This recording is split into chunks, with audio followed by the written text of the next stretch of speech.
Welcome back to Makeup Ki Dunya, and this is episode 5, and this one is really close to my heart. So today we are talking about something that every makeup lover, artist or beginner think about deep down. Is makeup making me love myself more, or am I using it to hide my real self?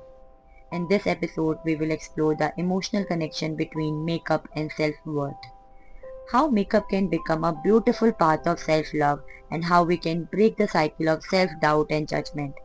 If we have ever felt unsure, insecure, or just not enough, this episode is for you.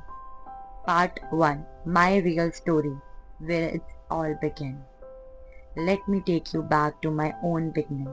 As a child, I didn't have any my own makeup products, but I had something even more beautiful, a love for transformation. I used to do makeup for my cousin, friends, even elders in the family. I loved helping people feel beautiful, not because they are hiding something, but because they are highlighting themselves. At the same time, I had my own silent insecurities. My height, for example, or my smile.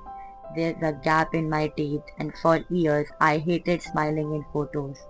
So while I was making others glow on the outside, I am still learning how to shine from the inside. And that's where the journey truly begins. Part 2. Why do we really wear makeup? Let's talk honestly. People wear makeup for different reasons. To feel confident, to look presentable at work, to enjoy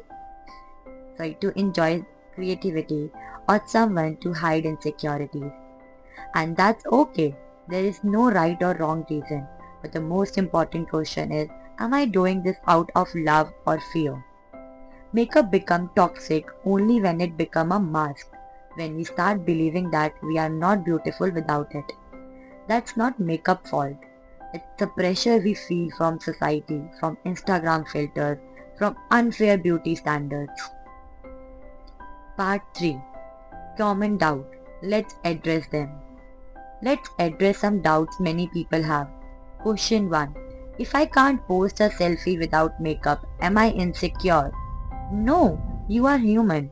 But ask yourself, am I scared of being seen as I am? If the answer is yes, don't judge yourself. Just work on building that self-love slowly. Question 2. Is using makeup fake or superficial? Absolutely not. Makeup is art, and art is never fake. You are not changing your identity, you are expressing it. Question 3. Do I have to look perfect to be successful in the beauty world? Perfection is a myth. What people actually connect with is authenticity. Real skin, real story, real heart. That's what makes you unforgettable. Part 4. The turning point when makeup become empowering. One day, something shifted for me.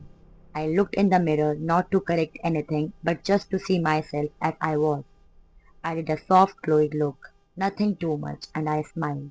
For the first time, I smiled fully, without hiding my teeth. That moment was small, but powerful. Because I realized makeup is not about hiding flaws, it's about owning yourself. That's when makeup became my tool for healing, not hiding. Part 5. Stories that changed my perspective. Let me share a few stories that changed me. Story 1. Sana, the freckled artist. She used to hide her freckles every day, but one day she said, I am done covering myself. Now she let them shine, and people love her even more for it.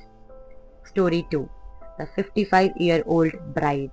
At one of my workshop, a 55-year-old woman said, I am too old for makeup.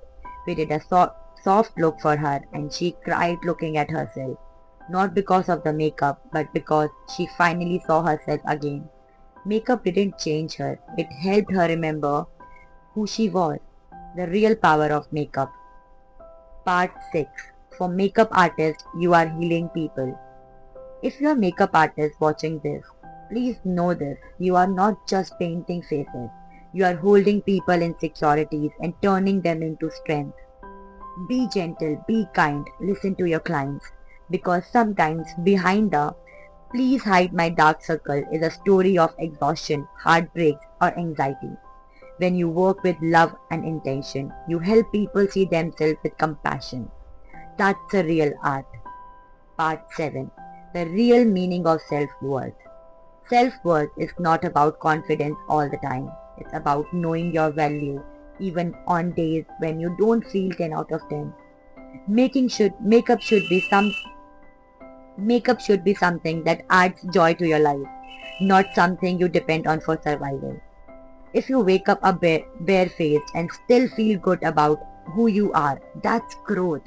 And if you don't feel that yet, that's okay too. It's a journey. Part 8. Practical tips to build self-worth while enjoying makeup. Do bare skin days. Once a week, go makeup free and take a mirror moment, not to judge but to appreciate. Compliment yourself aloud. Before applying makeup, say, I am beautiful already and this is just for fun. Follow creators with real skin.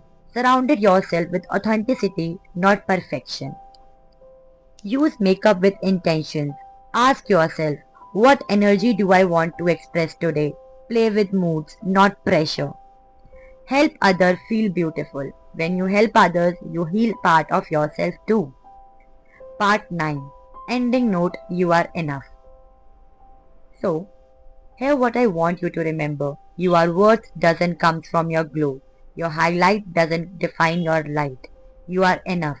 In your flaws, in your rawness, in your real skin. Makeup is a choice, not a necessity. It's a celebration, not a correction. It's your art and you are the masterpiece. If this episode made you feel something, if it's reminder you for your worth, then share it with someone else who need to hear it.